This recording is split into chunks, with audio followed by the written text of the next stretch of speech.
I used to be an Uber driver on weekend nights in a well-populated city. I had a job as a server at a cafe in the morning, but I didn't really sleep much anyways, so I decided to work as an Uber for extra cash. The money was great, and most of my passengers were extremely kind, so I really enjoyed my job.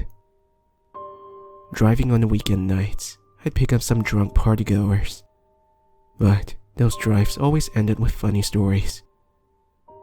Things were going great, until the night I picked up a certain couple. This happened a couple of years ago, but I can still remember every little detail of that night vividly.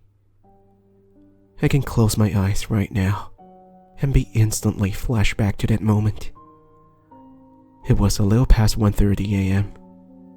The relaxing beats from a lo-fi song were playing in the background as I cruised around some of the popular areas for bars. I took a deep breath, taking in the smell of the citrus air freshener I had in my car.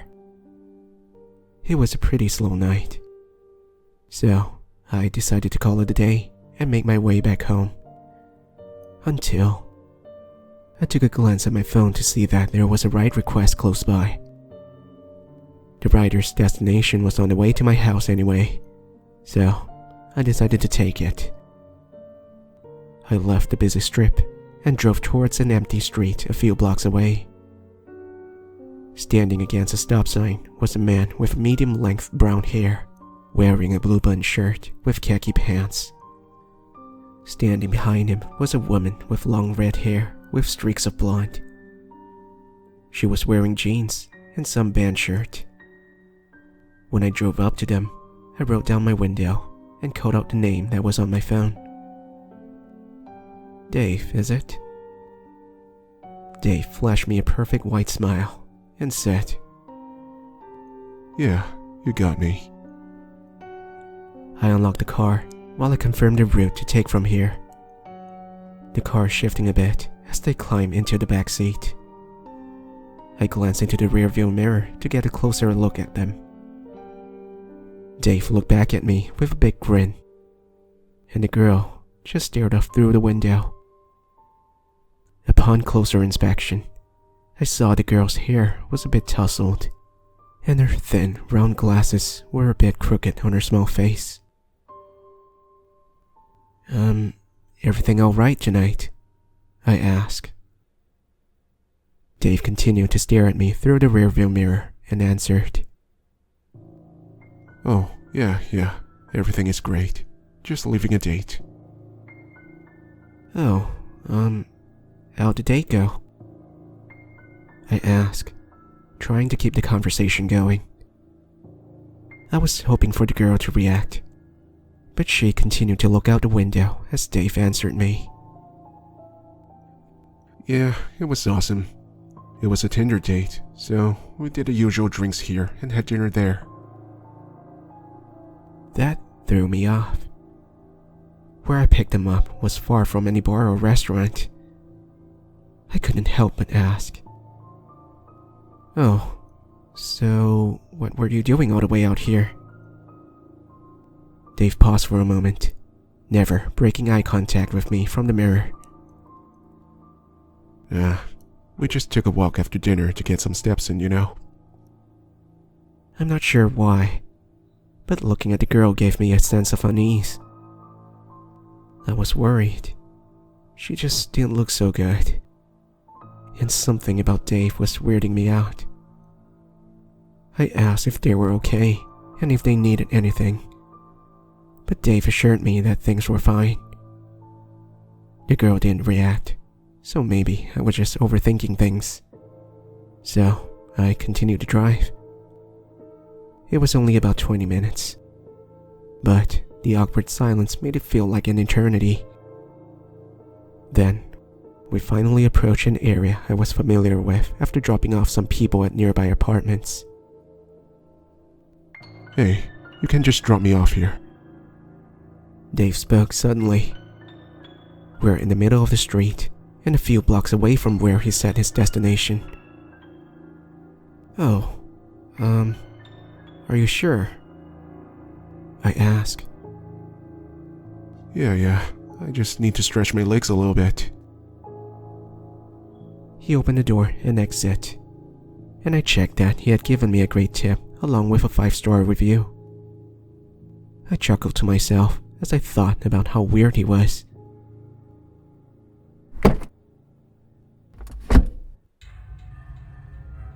I heard the car door shut, and at that, I was finally ready to go home. I drove for a moment, until I heard something right behind me. It was the sound of a woman sobbing. My eyes shot back to the rearview mirror, and sure enough, that girl was still sitting in the back seat, tears rolling down her cheek as she looked out the window. I slammed on my brakes and let out a few choice words in my shock at seeing her. What the heck is she still doing in my car? I took a moment to catch my breath, and I calmly looked at her reflection and asked, "Ma'am, is everything okay?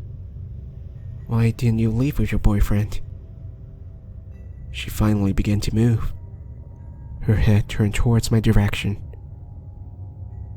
"That wasn't my boyfriend," she shouted out so suddenly that it made my heart bang against my chest.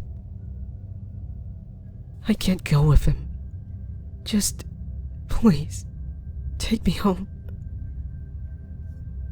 I looked at her, and I noticed that black streaks formed down her face from her tears and makeup. The woman's red lipstick was smeared at the corner of her lips, and the left lens of her glasses were slightly cracked. "Oh Christ," I yelled. That man hurt you." She sat there, staring back at me, and placed her hand on my shoulder. "Please, take me home," she whispered under her breath. I didn't want to press the matter any further. I don't know what's going on, and I'm just a damn Uber driver, for God's sake. I felt her hand shake on my shoulder. She was freezing cold. I let out a sigh and asked her where she lived. She took her hand off my shoulder and told me her address. Her house was in the complete opposite direction and about 40 minutes away. Great. I told her not to worry about paying. She already had a bad night, and I didn't want to rub salt on her wound with a ride fare. So here was my night, taking a crying girl back home after what looks like a crappy date. We sat in silence for a while, and I let her cry.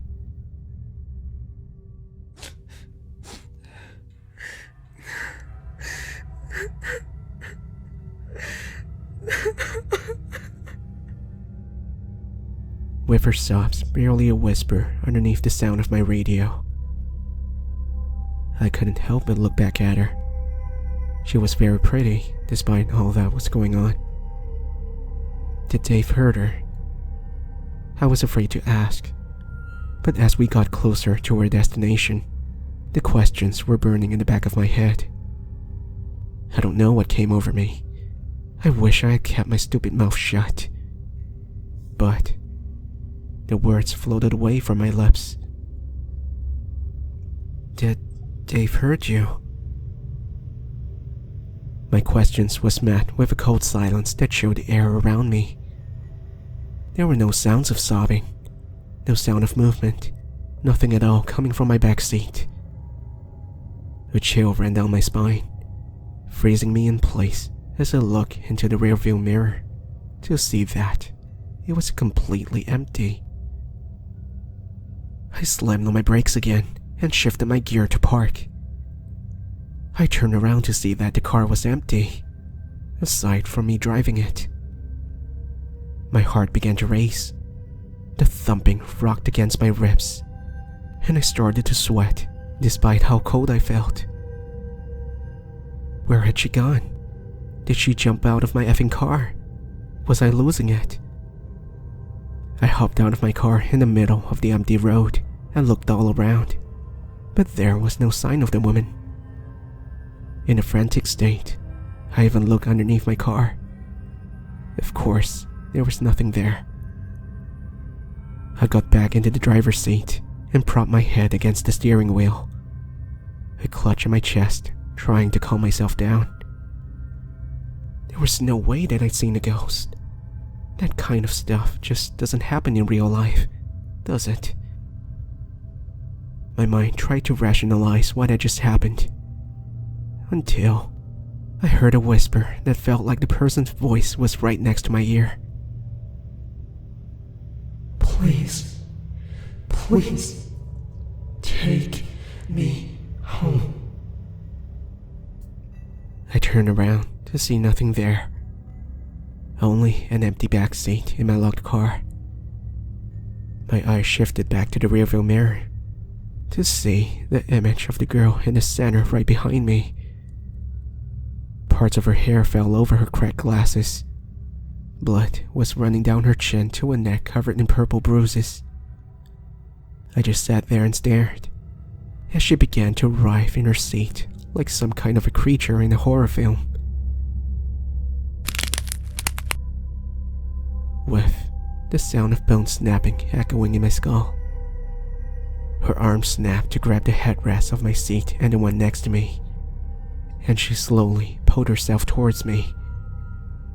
I turned to see her head was now next to mine, and I wanted to throw up at the side before me.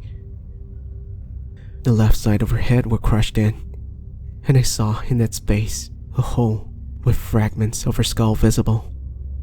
Blood poured out and splashed onto my right shoulder. She turned her head towards me, and she opened her mouth to show a bloodied mouth with missing teeth. Take me home. A distorted howl came from what was left of her throat as the demand filled me with such horror, with the sound much more frightening than what I was seeing before me. Without taking my gaze off of her, I reached for the door handle. Her eyes beneath the broken glasses were bloodshot, and they darted to my left hand.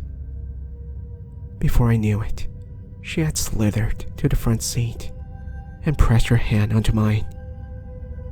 She gripped my hand with her small bruised hand, and I felt an immense pain running through my arm. She removed her hand to reveal what was left of mine. My fingers were broken at every joint. I let out a scream, and she just looked at me, now with bloody tears streaming down her face. Drive. She howled again.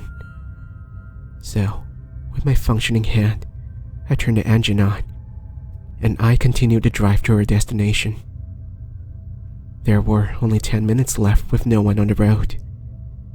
I wanted to leave, but I didn't think she would let me even if I tried.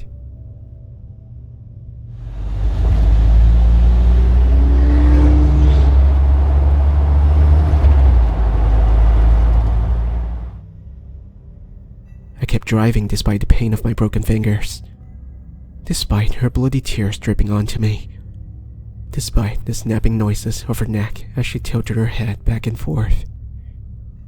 I couldn't help but to think to myself, what did I do to deserve this? Not long after, we were finally in front of her house. A simple house, a beautiful family home. And I slowed to a stop. I was shaking in my seat so badly as I looked at her staring at the house. I wanted her to go. I brought her to her destination, and I shouted in my mind, "Please, leave." But I sat there, staring at this entity next to me, as it just stared out the window. She slowly turned her head back to me, and she was now back to how I first saw her. And she whispered to me, can never go home anymore. I blinked, and as soon as my eyes opened, she was gone. I sat there for a moment longer, hoping that whoever was living here wouldn't see me parked outside their house like a weirdo. I looked at my left hand, and it was back to normal. I looked all around myself and the car to find no bloodstains. To heck with this, I shouted and sped off into the night back home. I thought that I had really snapped or something. I called my friends, parents, anyone who would just listen to me as I spouted out a lunatic story. I made them worry, of course. I spent the next couple of days locked in my room, like some kind of madman.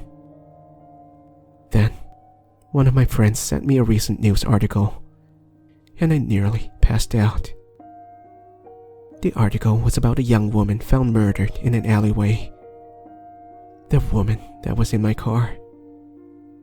I didn't think of anything else but calling the police and told them what had just happened.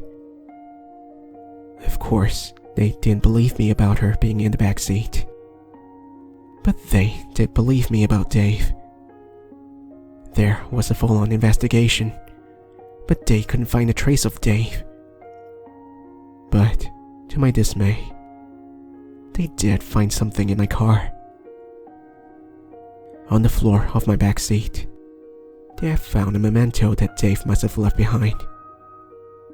Right behind my seat, lying on the floor of my car, were a pair of thin glasses with round frames. The lenses were broken and were stained with the young woman's blood.